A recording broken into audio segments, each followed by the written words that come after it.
Bek asing Persib Bandung, Federico Barba, sudah berlatih kembali bersama tim pada sesi latihan yang berlangsung di Stadion GBLA. Sebelumnya, Federico Barba pulang ke negaranya untuk memulihkan kondisinya sehingga dia absen pada pertandingan kandang Superliga menghadapi Dewa United pada Jumat lalu. Pemain yang menggunakan nomor punggung 93 ini mengaku kondisinya saat ini sudah bugar setelah menjalankan program pemulihan. Menurutnya, sebelumnya ia terkena virus yang membuat kondisinya menurun dan harus absen memperkuat skuad Persib Bandung. Iya, saya terkena virus dan saya tidak tahu mengapa itu bisa terjadi.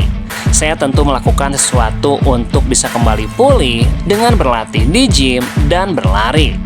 Setelah menjalankan program latihan, Barba mengakui kondisinya saat ini sudah semakin membaik dan berusaha untuk meningkatkan kondisi fisiknya agar levelnya sama dengan pemain lain. Saya sudah kembali berlatih dan mencoba untuk berada dalam kondisi 100% untuk mendorong diri dan berada dalam kondisi terbaik. Persib sendiri saat ini fokus mempersiapkan diri untuk menghadapi Lion City pada pertandingan tandang ACL2 yang akan digelar pada Rabu 26 November. Barba mengaku belum mengetahui bisa tampil atau tidak pada pertandingan tersebut. Yang pasti, ia akan berusaha sebaik mungkin untuk meningkatkan kondisinya dan jika berkesempatan tampil, saya akan memberikan yang terbaik, tuntasnya.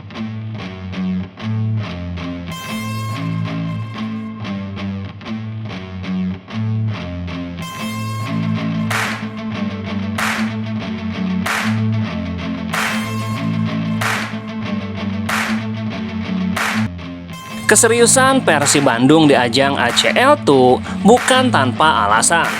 Selain faktor prestasi, potensi pemasukan dari kompetisi Asia ini sangat besar hingga membuat pelatih Boyan Hodak dan manajemen Persib fokus total menembus fase-fase selanjutnya.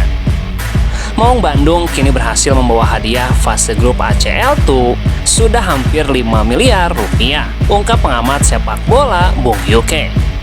Tim yang tampil di fase grup ACL2 langsung diguyur modal awal sebesar $300.000 atau sekitar 4,8 miliar. Angka ini belum termasuk bonus kemenangan per pertandingan dan pendapatan lainnya. Selain itu, jika mampu lolos ke babak 16 besar, klub akan memperoleh tambahan sekitar $80.000 atau sekitar 1,28 miliar. Artinya, hanya dengan menembus fase gugur saja, total pemasukan Persib bisa mendekati 6 miliar. Pendapatan klub akan melonjak signifikan jika Persib terus melaju. Jika Maung Bandung lolos 16 besar atau perempat final, tambahan sekitar 1 miliar rupiah akan dikantongi Persib. Sedangkan lolos semifinal, Persib akan mendapatkan tambahan hingga 3,85 miliar. Yang lebih mengejutkan lagi, jika Maung Bandung menduduki posisi runner-up, sedikitnya akan meraih 16,6 miliar. Dan jika menjadi juara ACL2, tim akan meraup hadiah fantastis mencapai 40 miliar. Bila dijumlahkan dari fase grup hingga juara, pemasukan total bisa menyentuh 60 miliar rupiah lebih, tuntasnya. Kemudian lolos ke perempat final itu dapat tambahan lagi 2,56 M. Wow. Sedikitnya lu dapat 16,6 M. Cuman semifinal runner-up ya, finalis ya. Juaranya aja sendiri 40 M.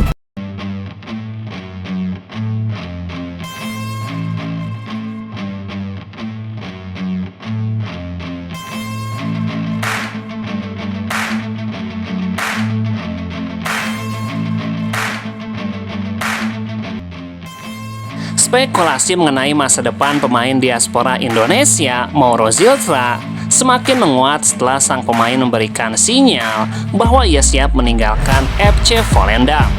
Minimnya menit bermain di tim senior menjadi alasan utama yang mendorong Ziltra untuk mencari klub baru pada bursa transfer Januari mendatang. Kondisi ini langsung memunculkan rumor bahwa Persib Bandung berpotensi menjadi pelabuhan barunya. Dalam sebuah wawancara terbaru, Ziltra mengungkapkan bahwa ia sudah berdiskusi dengan agennya untuk mencari tim yang mampu memberinya lebih banyak kesempatan bermain. Ini sebenarnya kode kuat Yang penting klub-klub dari Indonesia bisa merespon dan menindaklanjuti, ungkap salah satu pundit sepak bola nasional, Bung Yuke, pada podcast di Locker Room Minggu 23 November. Ini udah kode nih, dia udah bilang Dia sudah bicara dengan agennya, kemungkinan dia akan tampil di tempat yang dia punya banyak kesempatan. Itu kode sebenarnya, tinggal tim-tim dari kita ini bisa merespon nggak, ataupun menindaklanjuti nggak itu. Selama di Volendam, Ziltra memang tampil konsisten di level akademi, namun belum mendapatkan menit bermain di tim utama Eredivisie. Situasi ini mempengaruhi nilai jual dan perkembangan karirnya. Nama Persib pun muncul sebagai kandidat kuat karena beberapa faktor. Seperti Persib sedang membentuk skuad kompetitif untuk putaran kedua dan musim mendatang. Kebijakan pemain diaspora tidak memakan jatah pemain asing, sehingga perekrutan Mauro Ziltra akan menguntungkan bagi klub. Atmosfer sepak bola Indonesia dan peluang bermain reguler bisa menjadi daya tarik besar bagi sang pemain. Di sisi lain, Persib Bandung disebut-sebut akan mendatangkan pemain diaspora pada bursa transfer tengah musim nanti. Menarik ditunggu apakah rumor ini akan menjadi kenyataan atau hanya rumor belaka tuntasnya.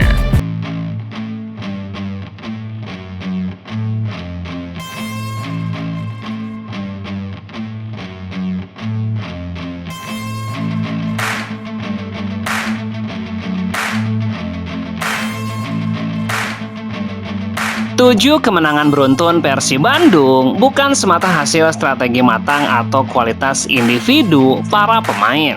Ada cerita lain yang ikut membentuk performa Maung Bandung, yakni kisah tentang pengorbanan, kedekatan, dan waktu panjang yang dihabiskan jauh dari rumah. Gelandang Persib Bandung, Tom Haye, mengakui tren positif timnya tidak lepas dari intensitas kebersamaan para pemain. Dalam jadwal padat antara Superliga dan ACL2, para pemain praktis menghabiskan lebih banyak waktu dengan rekan setim dibanding keluarga. Haye bahkan membagikan kisah yang membuatnya tersenyum sekaligus menunjukkan realita yang dihadapinya. Pemain naturalisasi asal Belanda itu menyebutkan dirinya lebih sering bertemu dengan rekan satu tim ketimbang sang istri. Iya, bahkan kadang saya lebih sering melihat teman-teman saya daripada bertemu dengan istri saya.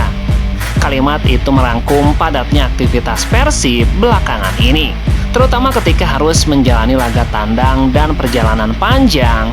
Namun bagi Tom Haye, kondisi tersebut justru berperan besar dalam membangun chemistry tim.